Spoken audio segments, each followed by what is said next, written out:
Kia ora, I'm Mark and welcome to my channel. This is in fact my first video for the channel. Where do you start to introduce yourself? Well, obviously you want some background information about who I am, if that means anything. And I thought I'd start by just introducing you to the books that I've got off camera here. Explaining the kind of books I'm into, what I'm currently reading, and perhaps the unusual way in which I do read books, but I'll come to that later. So who am I? Well, I live in New Zealand, although you can tell that I'm British extraction. I moved to New Zealand from the UK 2007 with my family. My two kids are grown up now and they made me a grandfather. I'm 60. By the time you probably come to see this, I will be 60. And I thought, well, time's moving on. It's time to do a channel, otherwise I'll never do it. And I thought of doing a channel some time ago, I must admit. And there's a lot of channels out there about people and the books that they read. And I'm a bit tentative to say whether this is going to appeal to anyone at all because of, one, the nature of the books that I read and the speed, the slow speed that I read. So I won't be doing weekly updates as to a new book. I can't read that quick. Anybody who runs a BookTube channel and is able to read so many books so quickly, I admire, but I can't do that. Never have done. But I've had a lifelong interest in books. And what helped me really get into books is that I served in the Royal Navy in the 1980s. And when you go on deployment on ships, in my case it was to the Gulf 5 times and to the Far East, you got a lot of time to yourself to read books. When I demobbed, I became a teacher and studied art, design, theology and philosophy. So I have an interest in history and philosophy and the Navy. And to that end, I've got to think where I put the books now. This is age. Okay, here they are. I have written 2 books. So please forgive the shameless plugging here, but at least you'll know that, they are out there. That's the first one.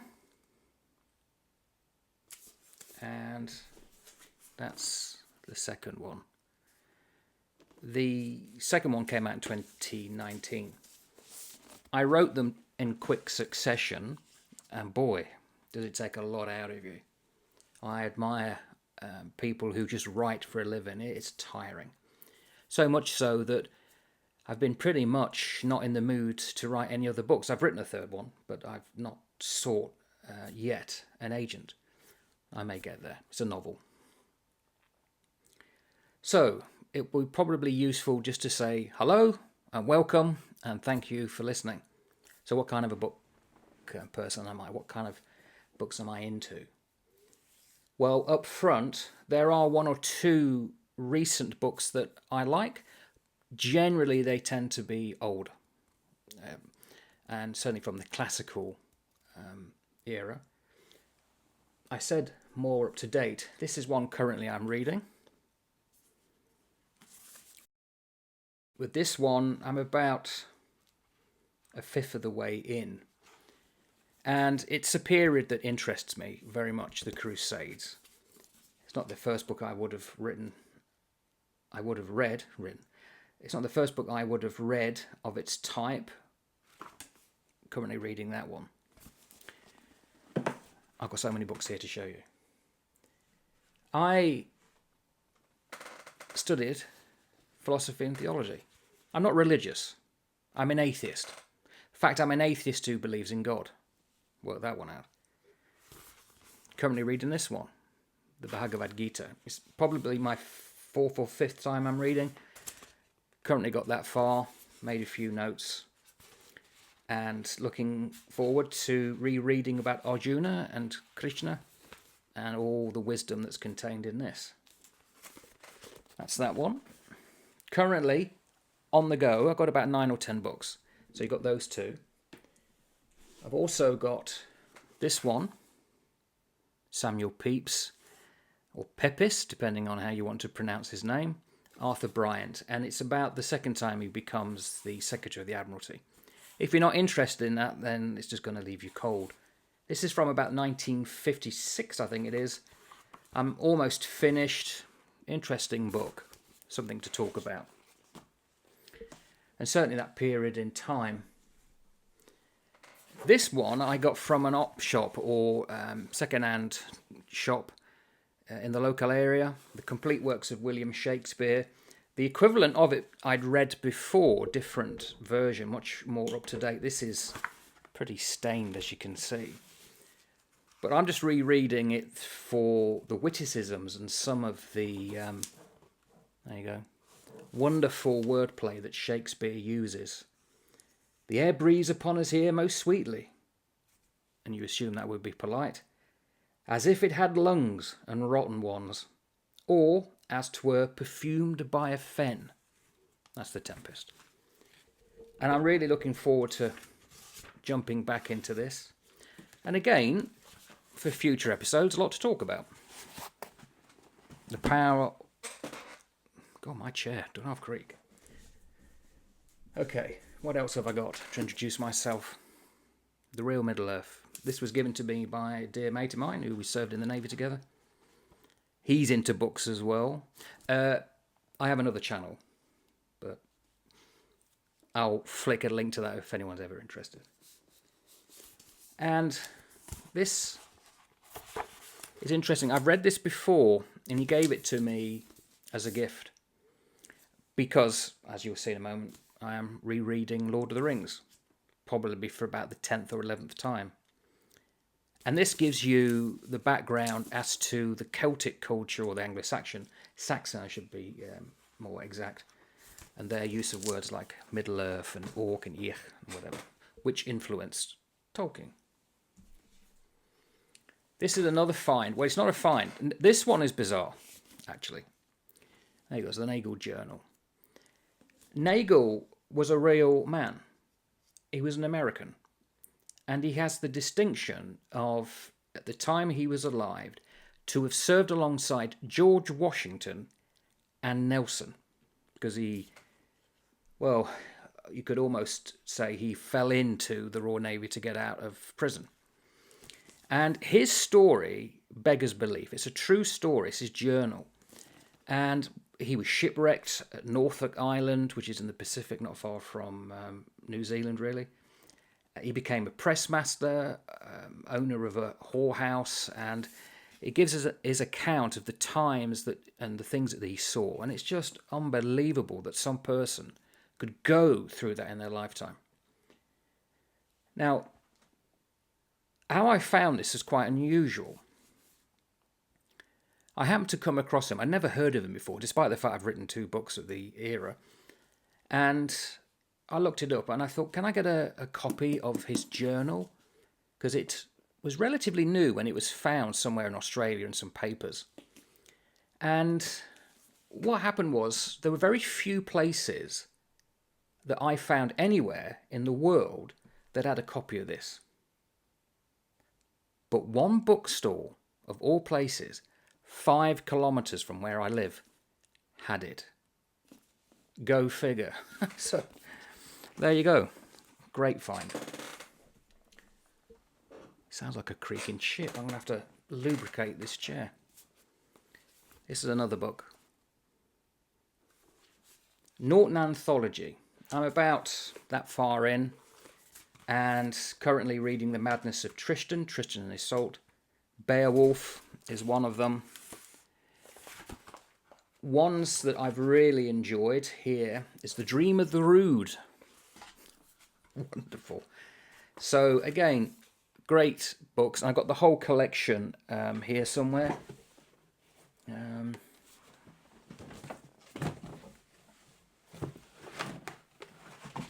Yeah. So there's another one, and there's a third one in there. So there's a lot of reading involved in this. And as I'm showing you, you're thinking, why have I got all these books on the go? I read As it turns out, I thought I read like most people do, but it turns out it isn't. I cannot read a book on the go all the way through. So reading again the Ilium was the name for Troy.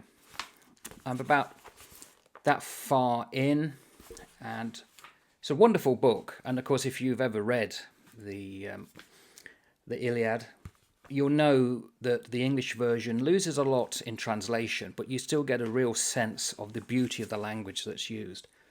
A lot of clattering of armour. Achilles is in it a bit, then he's out, and you don't come across him again until quite further on.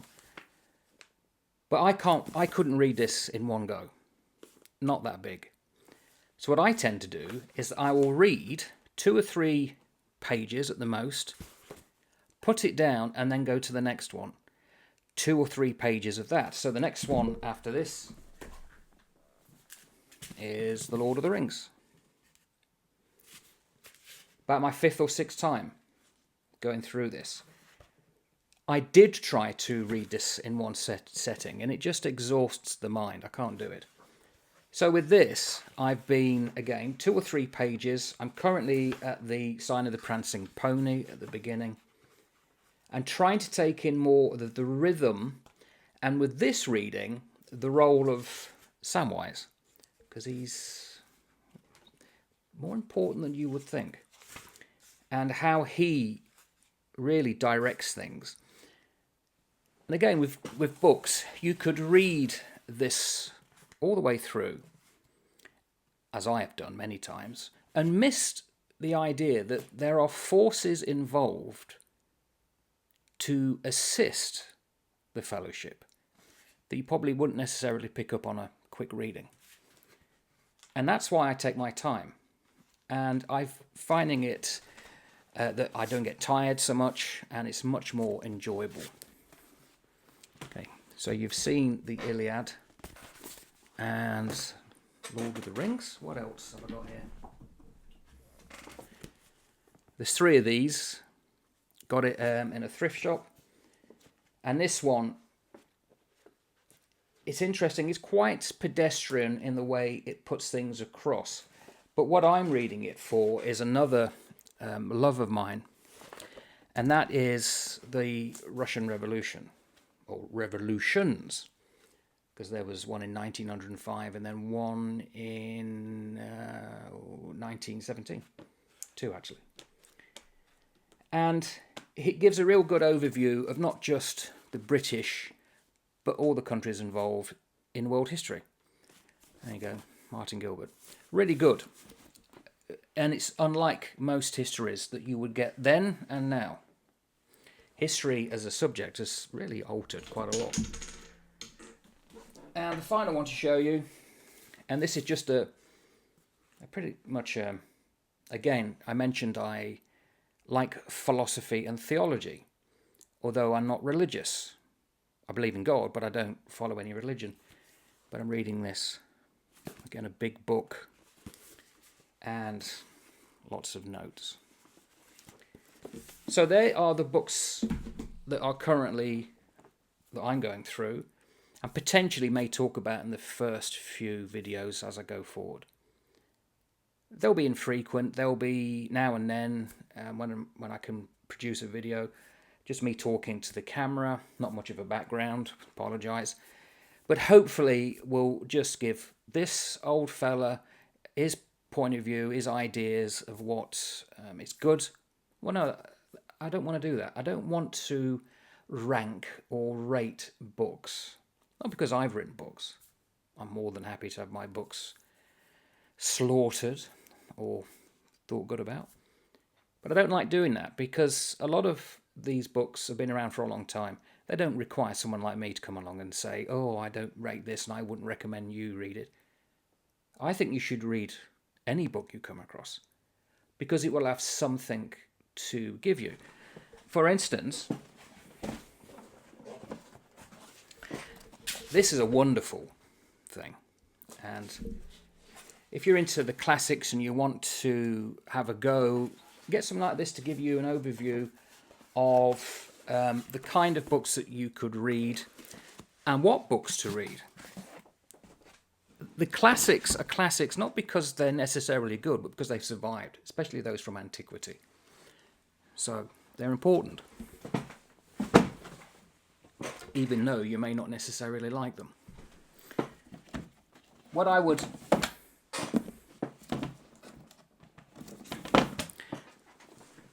definitely like to do, and forgive myself going off camera here, is also talk about the different types of philosophies and their literature and so on.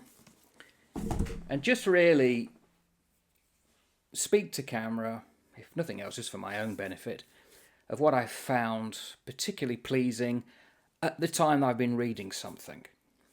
So, of all these things that I've been troweling through, I'll start off just by talking, say, for instance, what I found interesting about The Tempest and so on. Just one thoughts to camera. And if these are enjoyable, please leave a note, positive, hopefully. Thumbs up. It does help with the algorithm, but I'm not doing it for specifically numbers. It's just a document for myself and the pleasure of others, hopefully. So nice to meet you, and hopefully you'll come across me again in the future. Until then, bye now.